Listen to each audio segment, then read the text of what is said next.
Hi there and welcome to the channel. I just want to explain a couple of things today. It seems like there's a little bit of confusion around these, amongst the beginners. So I just want to make clear things up for people. Obviously, the more advanced people, it'll be pretty basic. They should know, but maybe they even learn from it as well. Who knows? So I'm going to talk about share splits, share buybacks, and share issues. Yeah, I just saw from comments on another video that that there was a little bit of confusion. So let's start with share splits or stock splits. It's the same thing. Okay.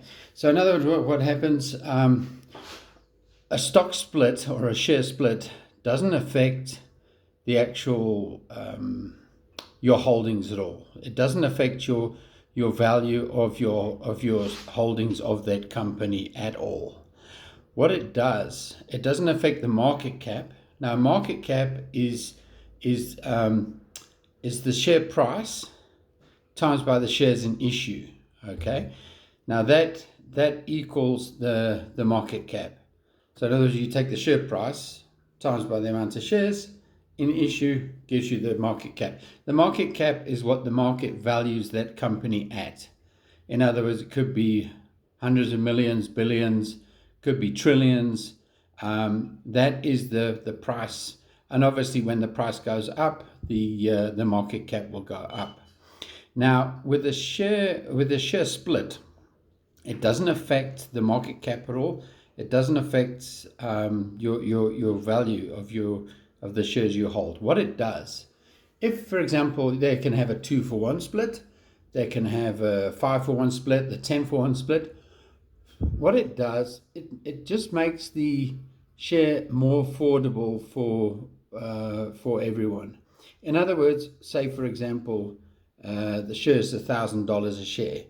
So in other words, it's going to cost you $1,000 for one share. Now, and especially if you want to buy more than one share, it's going to cost you quite a bit of money. So what a company often does, if it gets to a certain price, say $1,000, they have a 10-for-1 split. So now what they do is, now the price, instead of $1,000, the price is now $100. Okay, and but the thing is, you get 10 times the amount that you had of shares. So in other words, you had one share at $1,000. Now you've got 10 shares at $100. So it actually works out, your value stays the same, the market cap stays the same, everything stays the same. But if someone said, oh, $1,000 is a little bit too steep for me, but $100, maybe that's more affordable. It just brings more, especially the smaller investors in.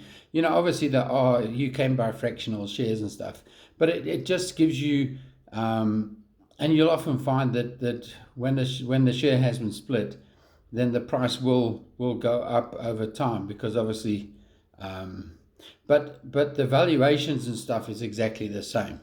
So that's just what I can explain to you about that. Okay, so in other words, when the share splits, doesn't matter, your value is the same, you just have more shares. So in other words, if you it's easier to add more shares as well, you know, obviously. Okay, the next thing I want to talk about is a share buyback. Now, what a share buyback is, a company obviously generates cash and they sometimes pay a dividend. Now, they can either not pay a dividend or it's irrespective. But a share buyback is the company actually buys back some of its own shares. So they actually buy from usually one of the big institutional shareholders or whatever, but they buy back some shares. Now what that does, the market cap stays the same, but they're reducing the amounts of shares in issue. In other words, they're actually making each share in issue a little bit, the price will go up a little bit. Okay, so in other words, the more they buy back, and some companies have been doing this over time. They've been buying back, you know, and they sometimes have, for example, they say, okay, we now have to ask the board and whatever, and they say, okay, we're now going to buy an additional amount of shares. In other words, they're buying back a small amount of shares. Now they've actually upped that amount. So it's good for shareholders. Compared to a dividend, buying back shares, obviously with the dividend, there is dividends withholding tax. But with buying back shares, there's no taxes involved. All it's doing is it's making the price of the share that you own a little bit, go up a little bit. So for shareholders, buyback is always a good thing. If you hear that the company is doing buybacks, and there's actually quite a lot of companies doing buybacks at this stage, you'll see it on the annual reports, and you'll see it on the all over the financial press and stuff, that they're buying back shares. So if you see that, very good for shareholders, because it just makes it more beneficial for you. Some companies do both. Some companies do pay out a dividend and do a buyback, which obviously benefits you, because then you get some extra cash in your pocket, or obviously you can reinvest it and whatever, and you get the higher value on the shares, because obviously they're taking some shares out of issue. Okay, and then the other thing I want to talk about is a share issue. Now, a share issue is actually the opposite. With a share issue, the company actually issues more shares. So in other words, they have so many shares in issue, they issue more shares, and then the investors have to buy them shares and whatever. So it gives you then more shares in issue. But the problem is with issuing shares is it dilutes your actual shareholding. So it's not a good thing in general. It depends also what the company wants to do it for. If they're in debt and they're struggling with debt, they often issue shares. It's like printing money, basically. It's like the government print money when they issue more bonds and stuff. So what if they've got, for example, a lot of debt, the company's got themselves in trouble financially, and they need to do a share issue to pay for their debt. That's usually not a good sign, because they're not in a good place financially. They shouldn't have to issue shares to pay off debt. Okay. The other reason they would do it is for acquisitions. And now, obviously, some companies rush into acquisitions. Some people obviously take the right thing to do is obviously look at it properly, look at everything, take your time with acquisition. Some companies pay for acquisition cash. There's a few ways to do it, but some companies actually issue shares to pay for acquisition. Now, if the acquisition is a good acquisition, is generating huge amounts of cash, and it's beneficial, then it's maybe worth it. But not often that's the case. So always beware of a company who's issuing new shares. It's nothing's for free. Yeah.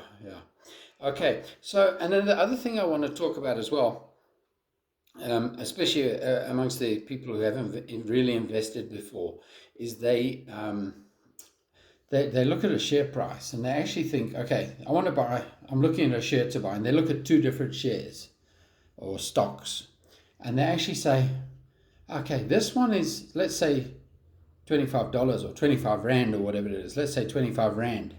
Okay, this share is 25 Rand, and this share is 1,000 Rand. Then they said, oh, I'm not paying 1,000 Rand for a share. I'll rather buy the share that's 25 Rand. Does that make sense to you? No. They think it's like grocery shopping, and they go and they look at, for example, if it's the same product, for example, they look at a loaf of bread.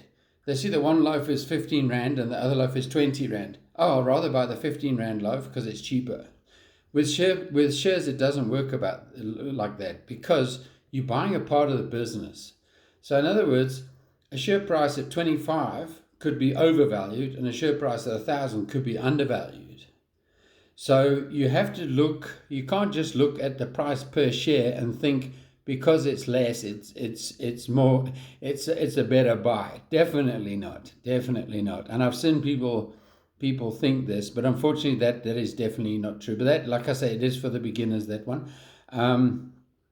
You look at the share, you look at a lot of things, and like PE ratios.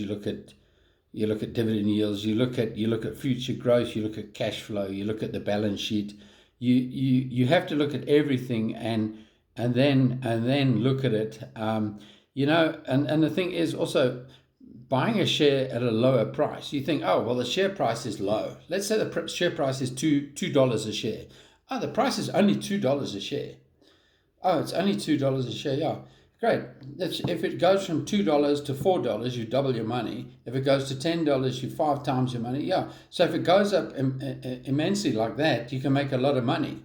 But it can also go from $2 to zero, then you lose all your money. So don't always think that cheaper is better.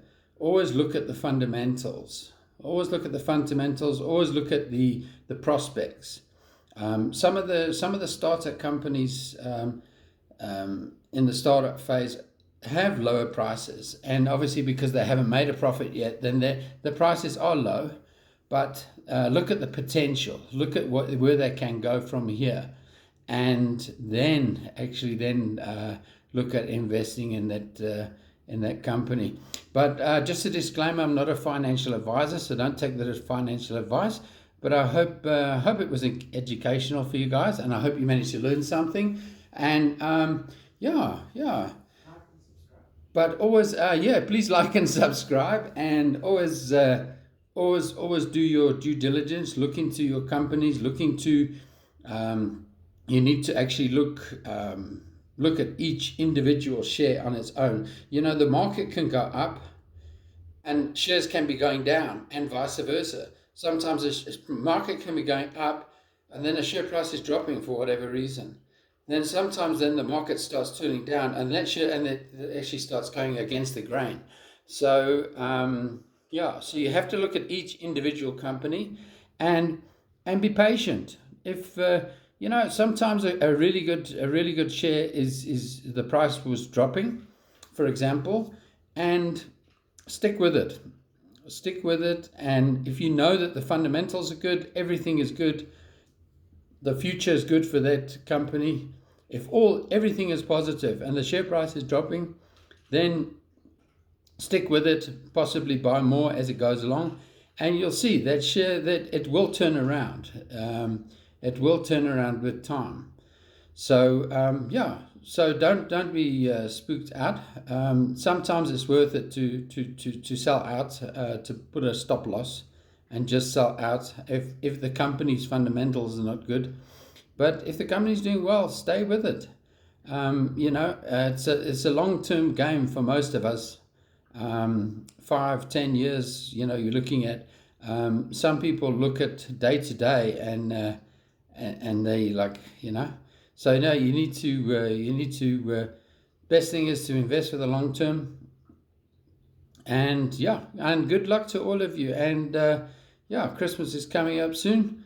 So if you celebrate Christmas, have a wonderful Christmas. I'm sure I'll post videos before that. But have a great day.